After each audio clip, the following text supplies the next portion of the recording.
कल हमने सूत्र पढ़े थे जिसमें सबसे लास्ट पढ़ा था हमने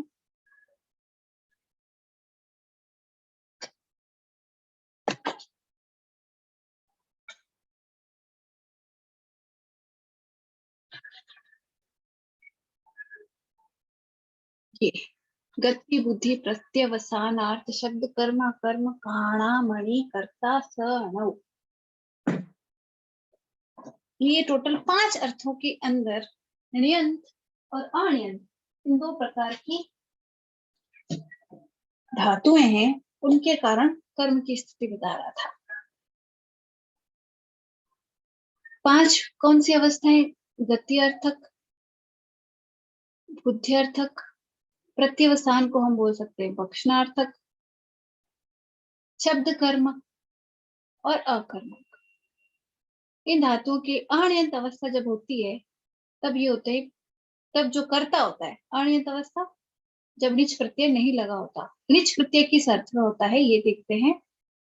ये होता है तमन्यः प्रेरयति, यानी जो चीज डायरेक्ट हो रही है वो उसकी प्रेरणा करवा देता है।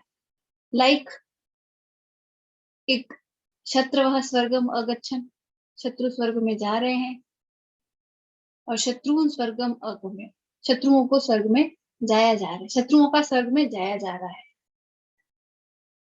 इस तरह से हल्का सा चेंज कर देते हैं। जैसे कि पाचती भोजन पकाता है, और पाचयति भोजन पचाया जा रहा है। ये प्रेरणा तय अर्थ होता है, कुछ उसके अंदर इसका प्रयोग होता है निच प्रत्यय का, इसकी वजह से इसका अर्थ बदल जाता है। और इस अर्थ के बदलने की वजह से जो करता है वो कर्म के कन्वर्ट हो जाता है। कहने का मतलब ये है। और वो भी किस किस का? जब जब वो जो हमारी धातु है जिसमें निच प्रत्यय लगा है वो धातु गत्यर्थक हो, बुद्धिर्थक हो, प्रत्यवसानक यानी भक्षणार्थक हो, शब्द कर्मक हो या अकर्मक हो। तो उसमें देखा जाए, अगर एग्जाम्पल लें इन सबके तो ज्यादा अच्छे समझ पाएंगे। तो उसमें सबसे पहला एग्जाम्पल है गत्यर्थक यानी जाने अर्थ में, शत्रुम स्वर्गम अगम्य। अभी ये तो है हमारा नियंत नियंत वाला जो कर्म हो रखा है, और ये हमारा अनियंत है जब ये शत्रु करता है। ठीक है,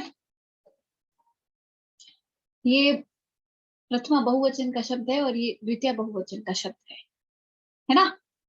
तो क्योंकि कई बार पहचान नहीं पाते हैं, गुरु शब्द की तरह चलते हैं शत्रु के शब्द। तो जो प्रथमा बहुवचन है वो गुरुवा होती है, वैसे इसकी शत्रुवा है। और जो द्वितीय बहुवचन है वो गुरुन होती है, उसके उसकी तरह ये शत्रुन है। अभी जो हमारा अण्यंत यानी जब णिच प्रत्यय नहीं लगा है, किसमें? गम धातु में। यहाँ धातु कौन सी है? गम धातु। गति अर्थ में है गम धातु, क्योंकि ये गति करा रही है, जाने अर्थ में, इस वजह से गम जाने अर्थ में होती है, गति अर्थक हो गई। अभी इस गति अर्थक धातु में जब णिच प्रत्यय नहीं लगा है तब शत्रवा स्वर्गम अगच्छन, ये प्रथमा विभक्ति हो गया, स्वर्ग की ओर अगच्छन जा रहे हैं, शत्रु स्वर्ग की ओर जा रहे हैं। ठीक है, अभी वही गम धातु में जब णिच प्रत्यय लग जाता है और फिर से पास्ट टेंस में वही गा जा रहे हैं मतलब गए। ठीक है, तो शत्रुओं का स्वर्ग में जाया जा रहा है, इसका अर्थ ये हो गया। और यहाँ पर अगम्य णिच प्रत्ययान जो गम धातु है उसके संबंध में ये जो हमारा पहले कर्ता था वो अब कर्म हो गया, इस वजह से इसमें द्वितीय विभक्ति लग गई। ठीक है, इससे उसकी कर्म संज्ञा हुई। इस सूत्र से गति बुद्धि प्रत्यवसानार्थ शब्द कर्मा कर्म काणा मणि कर्ता सणव, इससे उसकी कर्म संज्ञा हुई, और कर्मणि द्वितीय से उसमें द्वितीय हो गई। इस वजह से जो अगच्छन के साथ में शत्रवह था वो अगम्यत के साथ में शत्रुन हो गया। दूसरा है हमारा एग्जाम्पल बुद्धिर्थक में। तो बुद्धिर्थक में विदु विद धातु बुद्धिर्थक होती है जब ये अनिच हो, यानी जब निच प्रत्यय नहीं लगा तो वेदार्थम स्वे अविदु, यानी वेदार्थ को हम सभी ने जाना। और वही जब इस विद धातु के अंदर हमने निच प्रत्यय लगा दिया तो ये अवेदित हो गया, तो वेदार्थम जो हमारा प्रथमा वेदार्थम में स्वे, स्वे जो हमारा कर्ता था वो स्वान कर्म में चेंज हो गया। ठीक है, द्वितीय बहुवचन इसमें भी है। तो वेदार्थम स्वान अवेदित,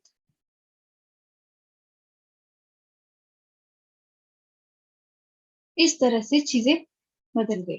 कैसे बदली? जब निच प्रत्यय लग गया तो जो हमारा कर्ता था वो कर्म में बदल गया, वो कर्म हो गया। क्योंकि जैसे उसमें रिच प्रत्यय लगता है वो एक तरीके से अपना भाव बदल देती है। जो यहाँ गया वो जाया गया हो गया, जो यहाँ जाना वो जाना गया हो गया, इस तरह से। दूसरा है भक्षणार्थ या प्रत्यवसानार्थ। इसमें देवान अमृतम आशयत और देवा अमृतम आशनम। आश धातु खाने अर्थ में होती है। ठीक है, और इसके खाने या सेवन करने अर्थ में सेवनार्थ आश धातु सेवनार्थ है। अभी क्या हो रहा है? अमृत का सेवन कर रहे हैं कौन? देवा। तो देवता अमृत का सेवन करते हैं या देवताओं ने अमृत का सेवन किया, यहाँ वो क्या है? भूतकाल। तो देवताओं ने अमृत का सेवन किया। अभी देवताओं ने, ये क्या है? प्रथमा बहुवचन करता है ये। वही जब इसमें रिच प्रत्यय लग के ये आशयत हो गया तब यही देवा द्वितीय बहुवचन में हो गया, कर्म बनने की वजह से देवताओं द्वारा अमृत का भक्षण किया गया। वैसे ही शब्द कर्मक अध्यत अधि, ठीक है, अभी ये अध्यापयत हो गया निच लगने की वजह से। तो विधि वेदम अध्याय अध्ययन, विधि द्वारा वेद को अध्ययन किया जाता है, मतलब अध्ययन करा जा गया। और वही विधि, मतलब विधि ने वेद को अध्ययन किया और विधि द्वारा वेद को अध्ययन किया गया, इस तरह से अर्थ बदल गया। और ये यहाँ पर भी द्वितीय एक वचन, प्रथमा एक वचन था जो द्वितीय एक वचन हो गया। अभी अकर्मक, अकर्मक क्रिया हुआ पृथ्वी सलिले आसीत आस्त, पृथ्वी सलीले आस्त, यहाँ पृथ्वी करता है और प्रथमा विभक्ति में है। यहाँ वही द्वितीय विभक्ति में आ गई, प्रथमा एक वचन था तो द्वितीय एक वचन हो गया। किस वजह से? इसके नीच होने की वजह से। जो आस्त था वो आसियत हो गया। इन सब में अगर दोनों एग्जांपल्स के दोनों पार्ट इसलिए दिए क्योंकि वही जो धातु है वो बिना णिच या अणिच रूप में और अणिच रूप में दोनों में बताइए मैंने। और उनके इस णिच का परिवर्तन होने की वजह से कर्ता को कर्म कैसे हुआ वो भी हमें पता चल गया। ठीक है, तो ये इन पांचों के अपने अपने अर्थ के अंदर मैंने 5 एग्जाम्पल दिए ताकि ये चीज समझ में आ जाए। तो इस तरह से उसको भी कर्म संज्ञा हो जाती है। किसको? अगर इन 5 अर्थों में धातु जो अनियत अवस्था में कर्ता को ला रही थी वही कर्ता जब उसकी धातु निच हो जाती है तो कर्म में बदल जाता है। फिर है अगला ह्यक्रोरन्यतरस्या, ह और क्री, दो धातु के अनियंत अवस्था के कर्ता को नियंत अवस्था में विकल्प से कर्म संज्ञा। अन्य तरह से का मतलब होता है विकल्प से। ठीक है, जैसे वाक का अर्थ विकल्प था वैसे अन्य तरह से का भी विकल्प से होता है। ठीक है, तो किस किस में विकल्प से होगा इसको हम कैसे जानेंगे? पहले वाला है इसके साथ साथ ये पढ़ा गया है तो इसके जैसा जैसा। और किसमें? री धातु और क्री धातु में, री धातु और क्री धातु, री धातु और क्री धातु में अनियंत अवस्था के कर्ता को नियंत अवस्था में कर्म हो रहा है विकल्प से, यानी जरूरी नहीं है। जैसे कि प्रत्यह कटम हरति, ठीक है, यहाँ अनियंत है और ये कर्ता है, ये हृ धातु है हरति, और वैसे वैसे ये क्री धातु है करोति। अब यहाँ क्या होगा? इसको णिच होते ही ये हो जाएगी हार्यति और जो भृत्य था वो भृत्यम हो गया। ठीक है, और वही हार्यति के साथ हमने वृत्तीय यानी करण भी किया है क्योंकि यहाँ दोनों चीजें पॉसिबल है। ये कैसे हुआ ये हम करण कारक में पढ़ लेंगे। ठीक है, ये कैसे हुआ? विकल्प से। इसी तरह से भृत्य कटम करोति का कार्यति भृत्यम कटम या कार्यति भृत्यम कटम, ये दो होते हैं। कैसे होते हैं? इससे होते हैं। विकल्प से ये पहले वाला सेंटेंस बना, और दूसरा वाला है वो कर्म कारक से बनता है। क्योंकि जब हम निच का प्रयोग करते हैं यूजुअली, तो ये क्या करती है, धातु को प्रेरणार्थक में ले जाती है, और उस प्रेरणार्थक धातु का यूजुअली हम कहाँ यूज करते हैं? कर्तरी कर्मणि वाच्य, यानी कर्मवाच्य जो होते हैं ना, जब हम सब्जेक्टिव एक्टिव को पैसिव में चेंज करते हैं तब ये काम आता है। एक्टिव पैसिव ज्यादा इजी समझ में आता है, क्योंकि एक्टिव पैसिव खूब पढ़ा है। कर्तरी कर्मणि वाच्य नया शब्द है, जो कर्ता से स्टार्ट हो कर्तरी, इसको हम एक्टिव भी बोल सकते हैं, और जिसमें कर्म प्रधान हो वो कर्मवाच्य, इसको हम पैसिव वॉइस बोल सकते हैं। मतलब इनका काम बिल्कुल उस तरह से होता है, सेंटेंस का अर्थ नहीं बदलता, लेकिन सेंटेंस बदल जाता है। तो ये थी हमारी दूसरी विकल्प से हुई कर्म संज्ञा। किस वजह से? दूसरी ऋच के कारण प्रभाव से हुई कर्म संज्ञा, और वो भी विकल्प से हो रही है री और क्री धातु के अर्थ में। फिर अगला सूत्र है अधि शी स्था सा कर्म। अभी ये यहाँ पर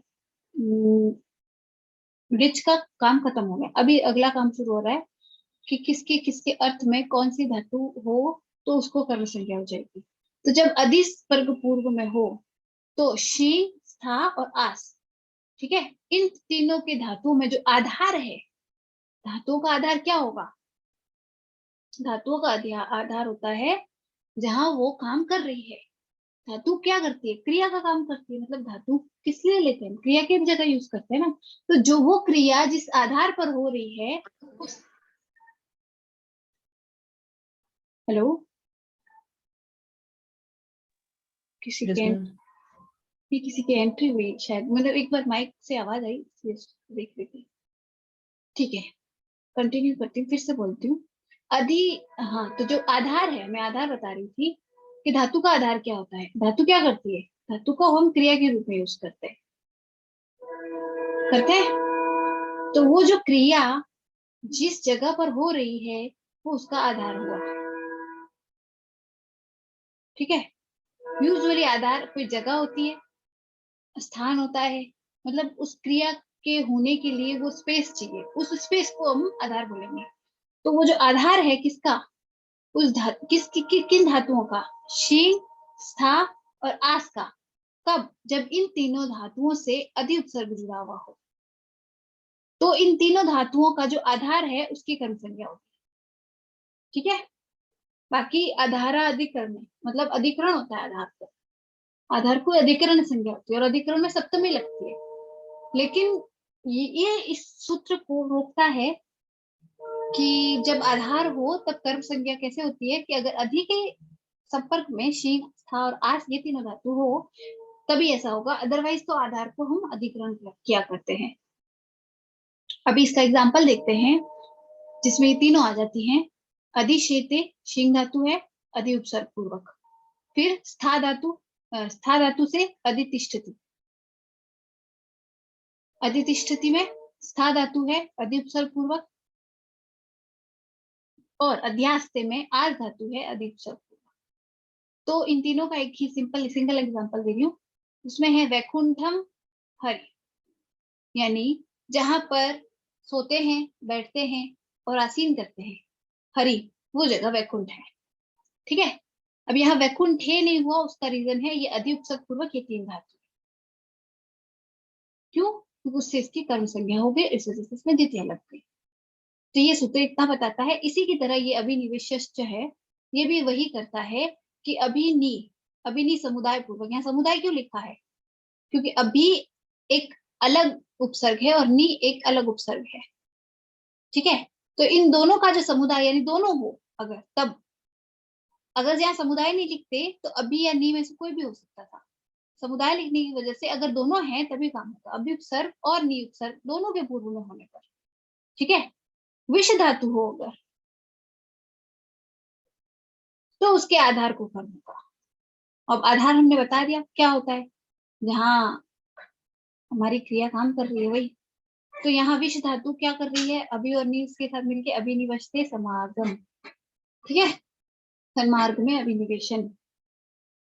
तो इस सन्मार्ग को सन्मार्गे ना होके सन्मार्गम होने का ये कारण है। सन्मार्गे होता अगर कोई और सिचुएशन होती तो, पर इस सिचुएशन में क्या अभी और नी के साथ में विष धातु है, इस वजह से यहाँ सन्मार्गम हो रहा है, कर्म होने की वजह से, कर्मणि द्वितीया। तो ये 4 केसेस समझ में आ गए, एक दो ये ऋच धातु ऋच प्रत्यय वाले और दो ये उपसर्ग वाले, उपसर्ग पूर्वक स्पेसिफिक ये धातुएं होने पर आधार को कर्म होना। आगे चारों समझ, तो मैं आगे बढ़ू। Yes ma'am. ओके, अगला है सूत्र हमारा उपान वंध्यांग वसः। उपान वंध्यांग वसः, उप, ये उपान वंध्यांग वसः कैसे बना, उप अनु अधि और आम, पहले इनका सबका मिक्स करते हैं। तो भाई ये उप है, उप का प और फिर अनु, तो ये उपानु हो गया।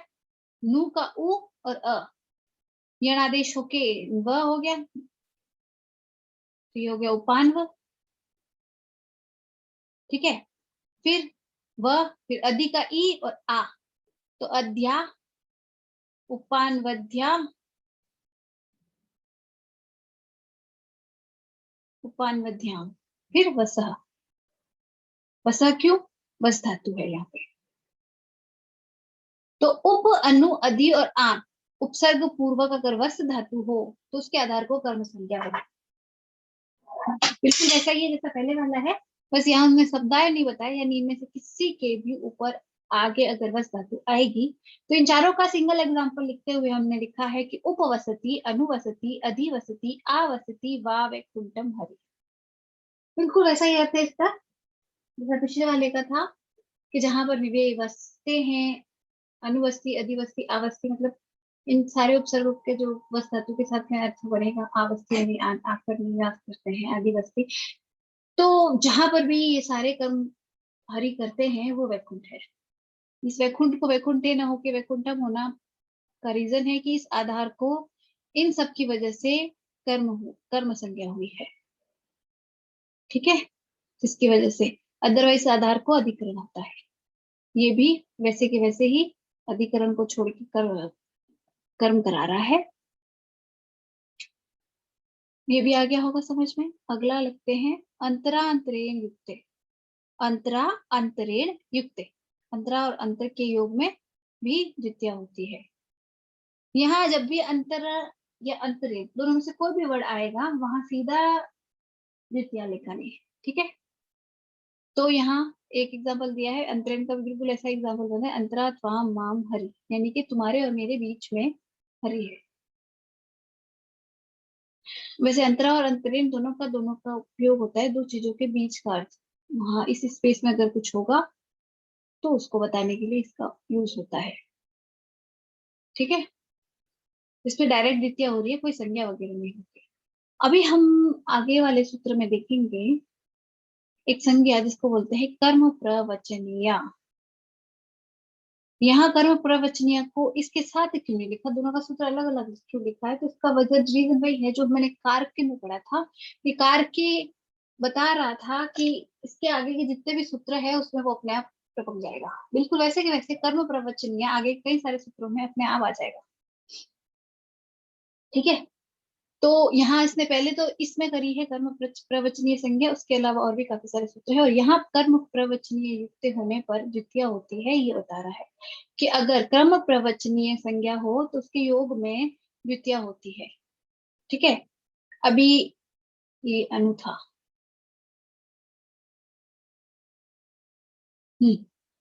कर्म प्रवचनीय होने पर द्वितीय होती है, ये बता रहा है। अभी कर्म प्रवचनीय को हम आगे बताएंगे, ये बता रहा है। अनुलक्षण क्या कह रहा है कि लक्षण अर्थ होने पर अनु को कर्म प्रवचनीय संज्ञा होती है, यानी कि अनु बिल्कुल वैसा ही उपसर्ग है, प्रादेय में वही ये भी काउंट होता है, जैसे ऊपर वाले अधि, अभी, अभी हो रहे थे उस तरह से। तो ये क्या कह रहा है कि अगर अनु हो और उसका अर्थ लक्षण अर्थ में हो रहा हो, अनु के काफी सारे यूज है, अनु मने पश्चात भी होता है, ठीक है, अनु मने लक्षण भी होता है, अनु मने साथ भी होता है। तो यहाँ लक्षण अर्थ में जब भी अनु का यूज होगा तो उसकी कर्म प्रवचनीय संज्ञा होगी। अभी इसका एग्जाम्पल लेते हैं, पर्जन्यो जपम अनुप्रावर्षत, ठीक है, पर्जन्यो जपम, जप के अनु खत्म होने पर बादलों में वर्षा हुई, ठीक है, तो ये लक्षण बता रहा है उनका समाप्त होना, इस वजह से इसके साथ में जपम इसकी द्वितीय हो गई, कर्म प्रवचनीय होने की वजह से, कर्म प्रवचनीय अनु हुआ तो इसके साथ में जो है उसको द्वितीय हो गई। वैसे के वैसे अगला है तृतीय अर्थ है। तृतीय का अर्थ, तृतीय के काफी सारे अर्थ हैं, लेकिन हमने यहाँ सिर्फ साहित्य लिया है, क्योंकि बाकी जो सारे भी अर्थ हैं उनका निवर्जन होकर उनमें किसी तरह से तृतीय विभक्ति हो जाती है, ठीक है, लेकिन ये एक अर्थ बचता है साहित्य अर्थ, जिसमें ये चीज नहीं हो रही, इसलिए हम यहाँ पर इस तृतीयार्थ में तृतीया का अर्थ साहित्य लेंगे, क्योंकि जब साहित्य का अर्थ होगा, साहित्य अर्थ में अगर अनु का प्रयोग हुआ है तो उसकी कर्म प्रवचनीय संज्ञा होगी, ठीक है, और अनु के क्रम प्रवचनीय संज्ञा होने की वजह से उसके साथ वाले को द्वितीय विभक्ति हो जाएगी। तो नंदीम अनु वसति अनु अवसिता सेना, नदीम अनु अवसिता सेना, ये बता रहा है साहित्य अर्थ में अनु का अर्थ और उसके साथ में जो नदी थी उसकी कर्म संज्ञा होना। फिर आता है हीने, हीन अर्थ के द्योतित होने पर अनु को फिर से कर्म प्रवचनीय, जैसे अनु हरिम सुरा, सुरा से हीन है, मतलब सूर्य यानी के देवता हरि से हीन है, तो इस वजह से हरि क्या हुआ, कर्म हो गया, हरि में द्वितीय हो गई, क्यों, क्योंकि इस अनु के कर्म प्रवचनीय संज्ञा है, ठीक है। वैसे के वैसे अगा उपोदिके च, अधिक और हीन, उपोदिके च लगाने की वजह से हीन अर्थ आ गया, और अधिके, अधिक और हीन दोनों अर्थ में अगर उप हो तो इस उप की भी कर्म प्रवचनीय संज्ञा होती है, उपहरीन सुरा, ठीक है, यहाँ पर इसका वापस यही हीन अर्थ है उप का, ठीक है। फिर ये थोड़ा लंबा है, इसके अंदर एक और भी बात है कि इसके जो अलग अलग हैं लक्षण इत्थम्भूत, इन सबके अलग अलग वो है एक्सप्लेनेशन एग्जाम्पल, सारे गर्वाओं की एक चीज सोचनी थी। पहले देखते हैं इसका अर्थ क्या है। लक्षण, इत्थम्भूताख्यान, भाग और विप्सा, इन चार में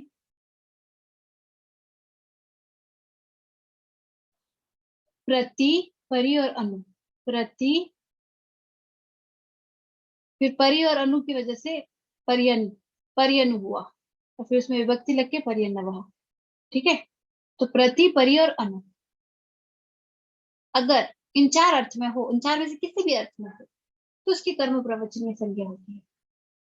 कौन कौन, अभी तक में हमने अनु देखा था और उप देखा था, अभी अनु यहाँ फिर से आ गया, अनु की कहाँ कहाँ, लक्षण, लक्षण अर्थ में हम अनु को एक बार कर चुके हैं, ठीक है। इत्थम भूताख्यान, इत्थम भूताख्यान होता है एक प्रकार, प्रकार विशेष को प्राप्त का कथन करने वाला, यानी कि हमको ये चाहिए, इससे जो संबंधित आख्यान है उसको करने वाला इत्थम भूताख्यान। इसमें इस अर्थ में अगर प्रति, परि और अनु, यानी कि जैसे कि मेरी उसके प्रति कुछ इच्छा है, वो एग्जाम्पल करेंगे तो समझ आ जाएगा, मैंने यहाँ से एक एग्जाम्पल है, बाकी मैं बता दूंगी बोल।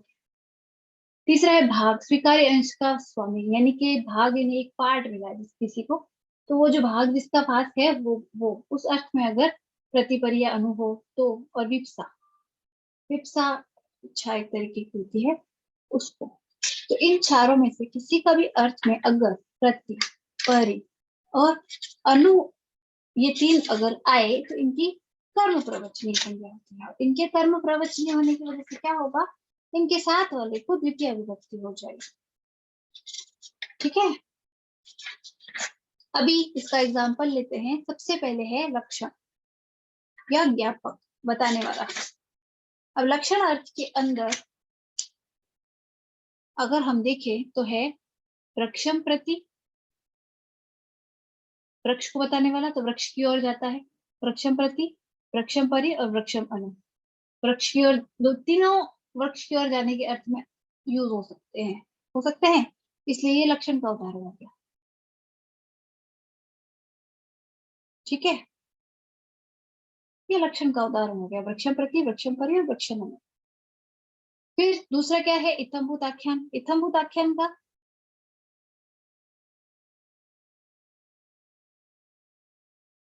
एग्जाम्पल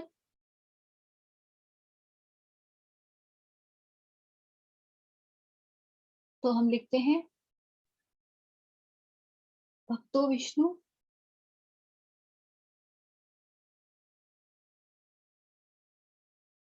भक्तो विष्णु परि, परि ले लो चाहे प्रति ले लो या अनु ले लो। अब यहाँ इत्थम्भूत आख्यान कैसे हुआ कि भाई हमारी इच्छा है, मतलब भक्त विष्णु को, अभी विष्णु की इच्छा करता है, इसी वजह से तो उनकी पूजा करता है। तो इत्थम्भूत आख्यान यानी उनके बारे में इच्छित कुछ हो, उसके बारे में जो आख्यान कर रहा है, तो क्योंकि वो भक्त है तो विष्णु के बारे में इसी तरह का आख्यान करेगा। इस अकॉर्डिंग यहाँ इन तीनों में से अगर कुछ यूज होगा तो ये विष्णु है, इसको द्वितीय विभक्ति होगी तो विष्णु में आएगा, जैसे वृक्षम में द्वितीय हुई। ठीक है, अभी अगला है भाग। अभी भाग अर्थ के अंदर लक्ष्मी, लक्ष्मी हरिम प्रति परि अनुभव, यानी लक्ष्मी हरि। अब यह प्रति परि अनु कुछ भी लिख सकते हैं, मैं सिर्फ प्रति लिख के छोड़ रही हूँ। ठीक है, लक्ष्मी हरि का भाग है इस हिसाब से। यहाँ भक्त विष्णु की भक्ति वाला है, इसका अर्थ ये हुआ। उसी तरह से चौथा अर्थ है विप्सा। विप्सा अर्थ में हम देखें तो ये कहता है कि प्रत्येक वृक्ष को सींचता है, तो वृक्षम वृक्षम प्रति सिंचति। वृक्षम वृक्षम प्रति, या प्रति परि अनु कुछ भी हो सकता है, सिंचति।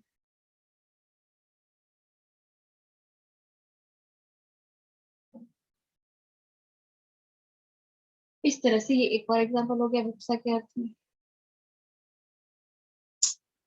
कवर करता है। ठीक है, तो इस तरह से इन चारों के अर्थ में अगर प्रति परि अनु कुछ भी इस्तेमाल हो तो उनके साथ, तो उनकी कर्म प्रवचनीय संज्ञा होगी, और उसकी वजह से उसके साथ वाला, यानी जैसे कि यहाँ वृक्ष है, प्रति वृक्ष के लिए इस्तेमाल हो रहा है तो उसको द्वितीय हो गई। यहाँ प्रति हरि के लिए इस्तेमाल हो रहा है इसलिए हरि को द्वितीय हो गई। यहाँ प्रति विष्णु के लिए इस्तेमाल हो रहा है इसलिए विष्णु को द्वितीय हो गई, और यहाँ वृक्ष के लिए हो रहा है इसलिए वृक्ष को द्वितीय हो गई। इस तरह से इनको कर्म प्रवचनीय होने की वजह से द्वितीय विभक्ति हो रही है। फिर अभी फिर से यही कर्म प्रवचनी संज्ञा का ही एक और एग्जांपल, मतलब एक और कहा अधिकार सूत्र के अभीर अभागी, यानी भाग के अतिरिक्त अभागी। क्या अभागी का मतलब क्या हुआ कि यहाँ चार है, उनमें से भाग को हटा दो, तो क्या हुआ, लक्षण इत्थम्भूत आख्यान और विप्सा, इन तीन अर्थों में अगर अभी है तो उसको भी कर्म कर्म प्रवचनीय। यहाँ पर हमने सिर्फ लक्षण वाला एग्जाम्पल दिया, हरिम अभिवर्तते। ठीक है, इस तरह से वो कर्म प्रवचनीय संज्ञा होने के कारण इनके जो साथ में आता है उसको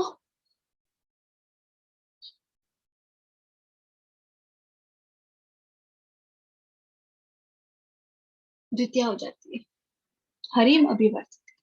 इसका अर्थ है जय हरि की ओर है। ठीक है, अभिवर्तित हरि की ओर है।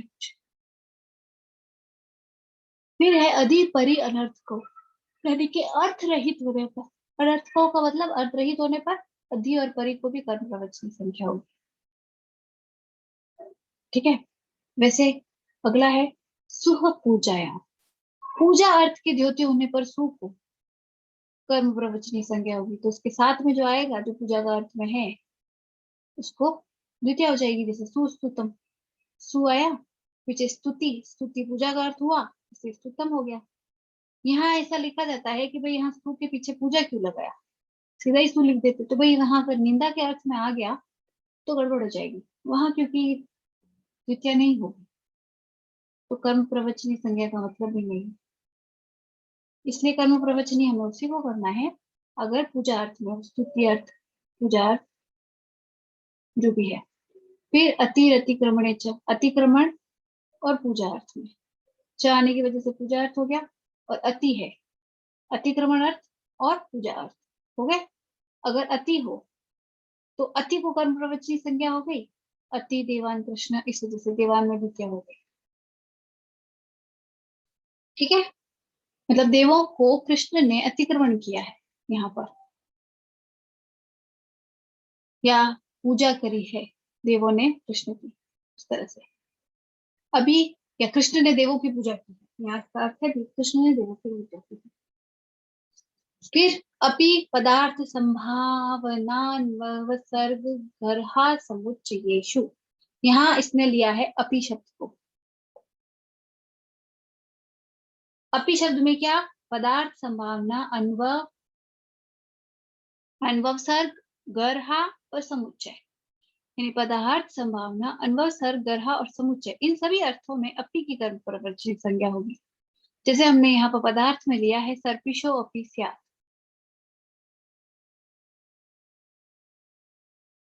ठीक है।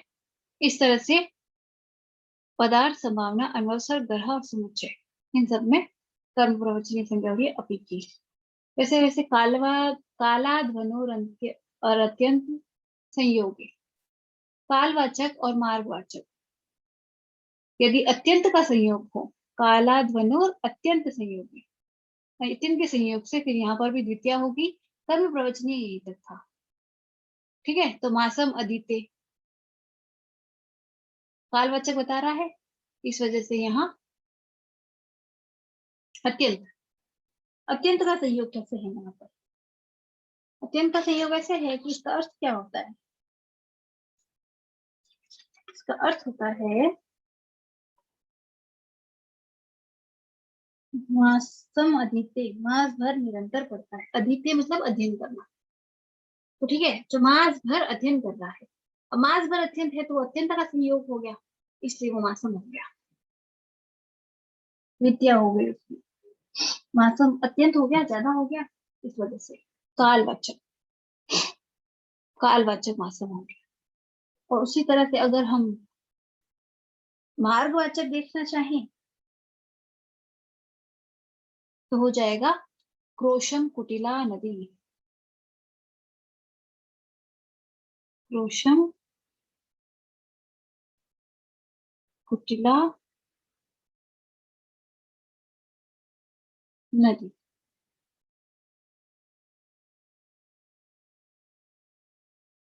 नदी कोश तक टेढ़ी, क्रोश तक कुटिला है क्या, नदी।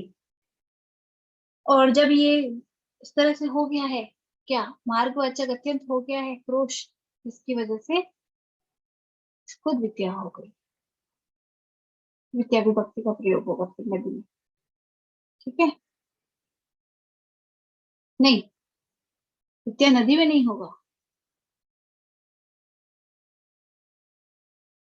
द्वितीय क्रोशम में होगा।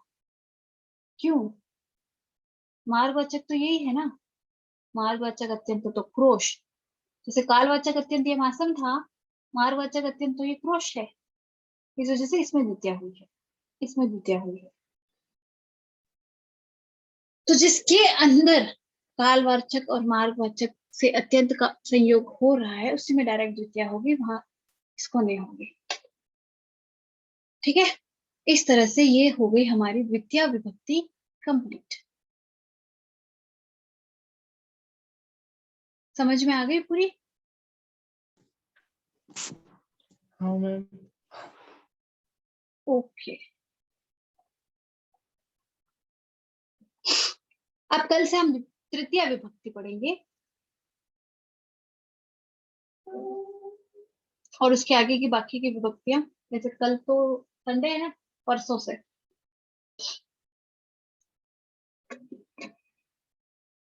तो अगर दो विभक्तियों से संबंधित कोई भी सवाल हो तो परसों की क्लास में पूछे जा सकते हैं, बाद में पूछे जा सकते हैं, तो बट परसों थोड़े रिसेंट में रहेंगे तो उचित रहेंगे। आगे की समय, क्योंकि अगर आपको पहले वाली समझ में आ रखी है और उससे कोई संबंधित सवाल आपने टाइम पे पूछ लिया तो आगे वाली संबंध में इजी हो जाती है। सिर्फ इसीलिए सवाल पूछना जाना ठीक रहता है। तो जब भी लगे सवाल पूछ लो, अगर कहीं पर भी लगे कि कुछ गड़बड़ है या मैं जैसे नोट्स हाथ से बनाए किसी में ऊपर नीचे कुछ मिल जाए तो भी पूछ सकते हो, कुछ भी कभी भी चैट में पूछ सकते हो, नहीं तो क्लास में लाइव पूछ सकते हो। ठीक है, सवाल पूछिए। कभी लगता है पढ़ा जा रहा है, वरना नहीं लगता कि पढ़ा जा रहा है। तो आज हमारी द्वितीय विभक्ति पूरी हो गई, कल से हम तृतीय विभक्ति पढ़ेंगे, जल्दी सारा खत्म करके फिर हम समाज भी पढ़ेंगे। तो आज के लिए क्लास यहीं खत्म होती है। Good night. Thank you ma'am.